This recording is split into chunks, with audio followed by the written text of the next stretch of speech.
Dzień dobry, witajcie serdecznie z tej strony Shrimp Time i mamy kolejny obiecany film, tym razem z resetu zbiornika, ale na wstępie powiedzcie mi, moi mili, jak się wam podoba moje nowe logo. Dajcie znać w komentarzach, a my przechodzimy, słuchajcie, do działania. Słuchajcie, dzisiaj zakładamy zbiorniczek, a w zasadzie resetujemy zbiornik z miksem Pinto.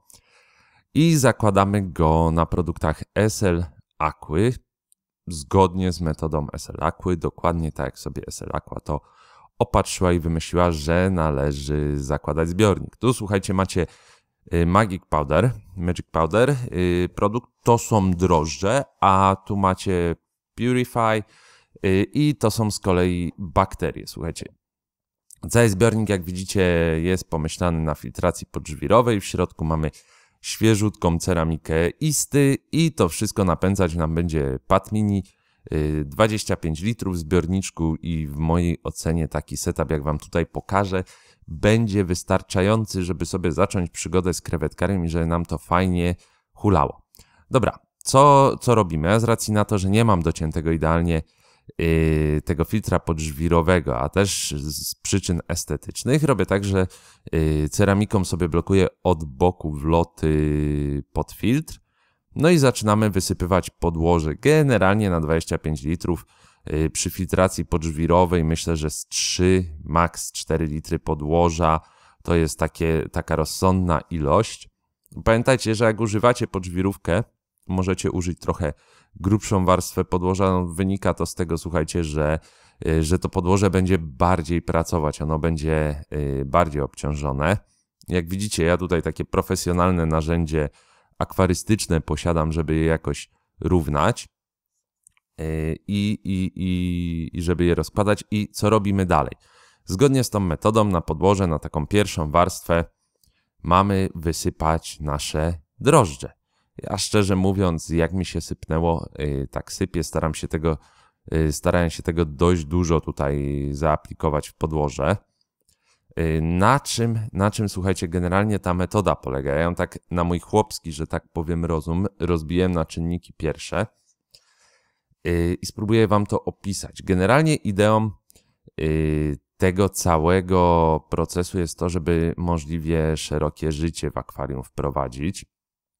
I jak to mniej więcej działa? Z racji na to, że SL Aqua zaleca, żeby zastosować te produkty i jeszcze, żeby krewetkarium w momencie dojrzewania było ustawione grzałką na 30 stopni, to ja sobie rozbijam cały proces dojrzewania jakby na takie czynniki, że wrzucamy do zbiornika drożdże, po to, żeby one zaczęły się mnożyć, żeby stanowiły początek takiego życia i pożywkę dla innych mikroorganizmów, które są w zbiorniku i jednocześnie, żeby robiły nam zafabrykę CO2. Tak? No bo wiadomo, drożdże, żeby się rozwijać, potrzebują trochę wyższej temperatury. Przykład, jak robicie ciasto drożdżowe, to zalecane jest, żeby to ciasto, jak i zaczyn na to ciasto stało sobie w jakimś ciepłym miejscu. I tu robimy dokładnie to samo. Nie do końca wiem, czy w tym Magic Powder jest pożywka dla drożdży, bo wiadomo, drożdże, żeby dobrze śmigały, potrzebują trochę cukru, no nie muszą coś mieć do przerabiania. No ale zakładam, że w tym preparacie mamy rzeczywiście taką pożywkę zrobioną. I w momencie, jak drożdże zaczynają się mnożyć i zaczynają nam rozbijać cukier w ramach swojego odżywiania się, puszczają nam dwutlenek węgla do zbiornika. Teraz kolejna istotna rzecz przy tej metodzie to jest to, żeby zbiornik był świecony 24 na dobę. Więc jakby cała idea dla mnie wygląda w ten sposób, że drożdże puszczają dwutlenek węgla.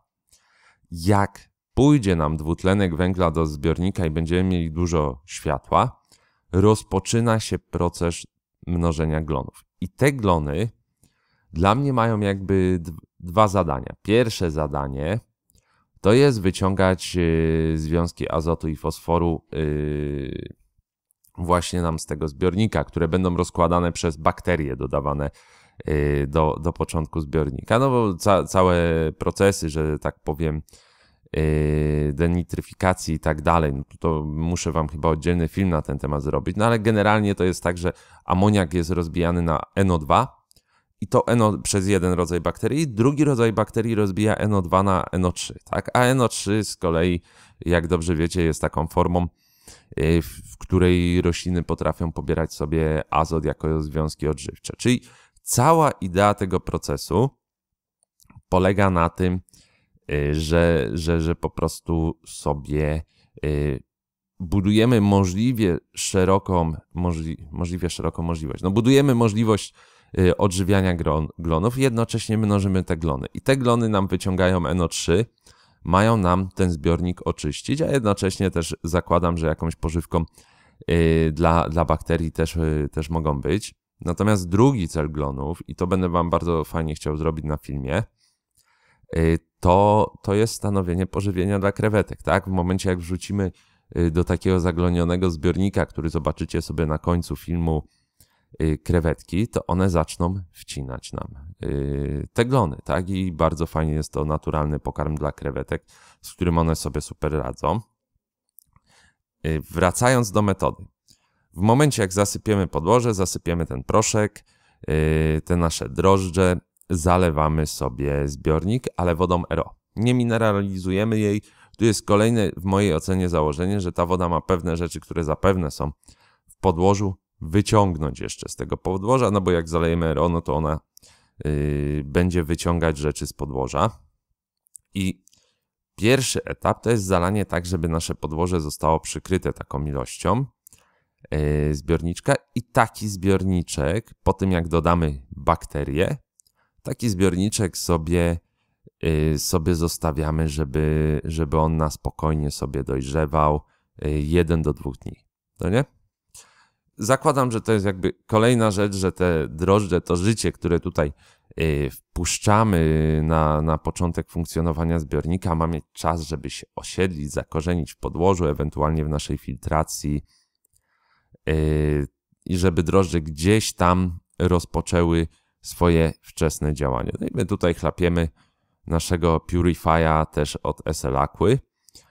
Nie stosowałem wcześniej tych bakterii, więc zobaczymy jak będą śmigać zbiorniki właśnie zakładane tą metodą. Natomiast na co możecie zwrócić uwagę, to że inne osoby, na przykład Krajmor, tutaj czy Marcin z Galactic Shrimps, pokazuje analogiczną metodę, tak? Czyli mówi, żeby zalać zbiornik, odpalić ogrzewanie, odpalić światło. I to jest dokładnie metoda SL Aquy. To nie jest jakieś niepoparte, powiedzmy, naukowo podejście, które gdzieś tam jest wypracowane, tylko to jest jakaś metoda, którą oni przyjęli dla swojego podłoża, a które zostało zaadaptowane do też innych rodzajów podłoża do startowania zbiorników. Słuchajcie, my zaraz magicznie w czasie się przeniesiemy na dzień drugi czy dzień trzeci i będziemy sobie ten zbiornik zalewać.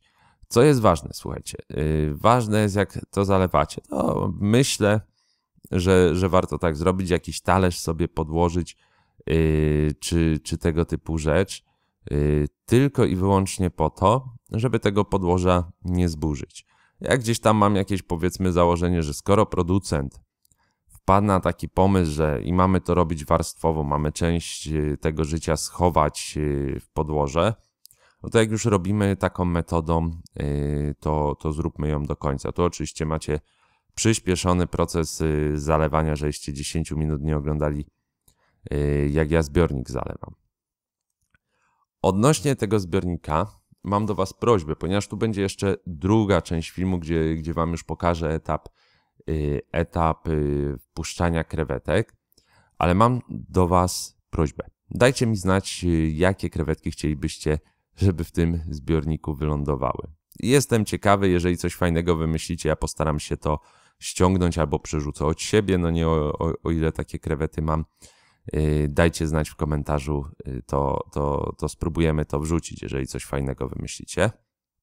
Wracając jakby jeszcze do metody, bo tu jest jedna istotna rzecz. W momencie, jak startujecie ten zbiornik, nie wkładajcie tam roślin, Nie wkładajcie mchów, no mech też rośliny, ale no tak precyzyjnie mówiąc, mchu nie wkładajcie i tym podobnych rzeczy, ponieważ wszystko wam przykryją glony. Dla mnie, jeżeli chcecie te roślinki powprowadzać i tak dalej, no to niestety, ale trzeba poczekać, aż ten zbiornik sobie dojrzeje i aż krewetki w nim zaczną działać i wyjedzą to, co się namnoży, to co się w tym zbiorniku pojawi.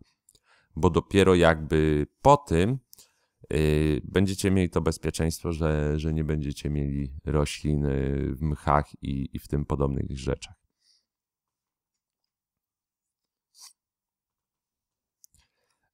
Zakładając ten zbiornik, mam jeszcze taki jeden dylemat i jego jeszcze nie rozstrzygnąłem, natomiast coś chcę jeszcze przetestować, ponieważ wiecie, że stosuję solę Salty Shrimp, no nie? I zastanawiam się z punktu widzenia takiego zwykłego krewetkomaniaka, który ma 1-2 zbiorniki, czy niewygodniej jest zrobić taki zbiornik właśnie nie na salty, a na jakichś solach, które są w płynie. One wychodzą oczywiście trochę drożej, ale z drugiej strony warto tutaj rozważyć, czy to nie będzie wygodniej. I zastanawiam się, słuchajcie, albo żeby pojechać totalnie, czyli wykorzystać też Blue Wizarda od SL Aquy, tak żeby to się wszystko zgadzało. Albo druga opcja jest, moi mili, taka, żeby tutaj zrobić taki myk i zastosować na przykład solę Qual Dropa. Nigdy nie stosowałem, może warto wytestować, jeżeli okażą się niezłe, to może też warto wrzucić na sklep. Dajcie znać też, co o tych solach myślicie. Tutaj jeszcze na tym etapie, słuchajcie, jak zalejecie ten zbiornik RO do końca, musicie jeszcze dodatkowo uzupełnić sobie, jak widzicie, bakterie. Na tym Purify jest zalecenie producenta, natomiast ja wam powiem, że ja to gdzieś tam od serca sobie sypię, od serca sobie leję tak, żeby to fajnie funkcjonowało. No i zalewając te bakterie, macie de facto gotowy zbiornik. Pozostaje nam tylko jedna rzecz, bo musimy odpalić filtr i musimy jeszcze zrobić taki myk, żeby tu dołożyć grzałkę, no i trzymać te 30 stopni. I powiem wam tak, robiłem porównanie wystartowania takiego zbiornika z grzałką i bez. Bez grzałki nie wystartuje wam zgodnie z metodą zbiornik, w sensie nie pozyskacie tego glona, na którym nam tak zależy. No nie? Dopiero w sytuacji, jeżeli zastosujecie grzałkę, podwyższycie temperaturę, to wtedy zaczynają tu się budować takie warunki sprzyjające do tego, żeby ten glon nam powstał i żeby on nam się w zbiorniku namnożył.